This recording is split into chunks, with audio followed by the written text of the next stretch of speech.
जानकारी ये मिली कि सुबह वो गए थे ड्यूटी पे चेक करने के लिए, तो उधर तावड़ू के पास ही कोई एक गाड़ी को उन्होंने रुकवाया उतर के, तो दूसरी गाड़ी ने आके जानबूझ के उनके ऊपर से चढ़ा दिया, ऐसा बता रहे हैं। तो वो मौके पे उनकी कहते हैं डेथ हो गई, तो उनको राष्ट्रपति अवार्ड दिया जाए। दूसरा, जो इन खनन माफिया वगैरह जो भी गुंडागर्दी है, जैसे यूपी में योगी साहब ठीक कर रहे हैं, इसी प्रकार हरियाणा नहीं पूरे देश में ऐसा होना चाहिए। जो गलत भ्रष्टाचारी लोग हैं उनको सज़ा मिलनी चाहिए, ताकि एक आम आदमी का रहने का जो ढंग है वो आसान हो सके। हरियाणा पुलिस के डीएसपी सुरेंद्र सिंह मांझू आज ड्यूटी करते हुए शहीद हो गए। खनन माफिया ने उन्हें ट्रक के चपेट में दे दिया। ड्यूटी पर तैनात थे, स्टाफ साथ में था, लेकिन जैसे वो गाड़ी से नीचे उतरे तो उनके ऊपर ट्रक चढ़ा दिया गया खनन माफिया के द्वारा। ये सुरेंद्र मांझू जो कुरुक्षेत्र के रहने वाली उनका घर है। अब देख सकते हैं घर में बिल्कुल एकदम जैसे ही घर में पता चला हर तो दुख की लहर है। इसके अलावा जो उनके मित्र दोस्त हैं वो यहाँ पर उन्हें मिलने पहुँच रहे हैं और पुलिस बल मौजूद है। अभी थोड़ी देर पहले यहाँ पर एसपी कुरुक्षेत्र आई थी, एसपी कुरुक्षेत्र थोड़ी देर पहले आई थी, उसके बाद पुलिस फोर्स तैनात हैं। सुरेंद्र मांझू के छोटे भाई अशोक जो वो भी कुरुक्षेत्र में रहते हैं, वो यहाँ से निकल चुके हैं नूह के लिए, और वहाँ से शव को लेकर वो हिसार जाएंगे, जहाँ सुरेंद्र मांझू का कल राजकीय सम्मान के साथ अंतिम संस्कार किया जाएगा। कुछ उनके दोस्त परिजन हमारे साथ, उनसे बात करेंगे। सर, सुरेंद्र मांझू जी के बारे में बताना चाहेंगे, किस तरह की शख्सियत है, क्या? ऐसा जी, वो बहुत बहादुर ऑफिसर थे और निडर थे। अपनी ड्यूटी को बेहद मतलब संजीदगी से करते थे, और हमेशा ही किसी भी काम के लिए, ये नहीं कि सिर्फ बहादुरी थी, उनमें ज्ञान भी था अपनी ड्यूटी के प्रति। बड़े अच्छे पुलिस ऑफिसर थे।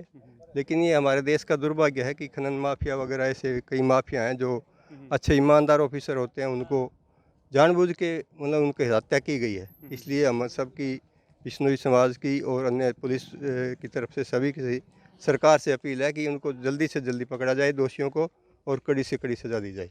तो जानकारी क्या मिली आपको, कैसे जानकारी मिली, किस तरह जानकारी ये मिली कि सुबह वो गए थे ड्यूटी पे चेक करने के लिए, तो उधर तावड़ू के पास ही कोई एक गाड़ी को उन्होंने रुकवाया उतर के, तो दूसरी गाड़ी ने आके जानबूझ के उनके ऊपर से चढ़ा दिया, ऐसा बता रहे हैं। तो वो मौके पे उनकी कहते हैं डेथ हो गई। तो अंतिम संस्कार वगैरह की जो क्रिया है कुरुक्षेत्र में होगी या हिसार में घर पे कैसे की जाएगी, क्या? वो ऐसा जी, उनके दो बच्चे हैं, बाहर से आएंगे अभी। एक तो गुड़िया बंगलोर में है, वो आएगी। उसके बाद कनाडा है, लड़का पढ़ाई करने गया है, वो आएगा। तो कल शाम तक ही शायद वो आ पाएंगे, और गांव में ही अंतिम संस्कार करेंगे। तो यहाँ से सब वहीं जा रहे हैं? हाँ जी, अभी तावड़ू तो वहाँ पहले तो सीन ऑफ क्राइम रिपोर्ट, वो टीम आई हुई है, रिपोर्ट देगी। उसके बाद पोस्टमार्टम करेंगे। उसके बाद फिर वो, आज तो शायद कहीं रखना पड़ेगा, कल ही गांव में डेड बॉडी जाएगी। तो सरकार से क्या मांग करेंगे? बिश्नोई समाज से भी हैं, रिश्तेदारी भी है, दोस्त भी हैं, सरकार से क्या मांग करना चाहेंगे? सरकार से तो यही मांग है जी कि एक तो उनको राष्ट्रपति अवार्ड दिया जाए। दूसरा, जो इन खनन माफिया वगैरह जो भी गुंडागर्दी है, जैसे यूपी में योगी साहब ठीक कर रहे हैं, इसी प्रकार हरियाणा नहीं पूरे देश में ऐसा होना चाहिए।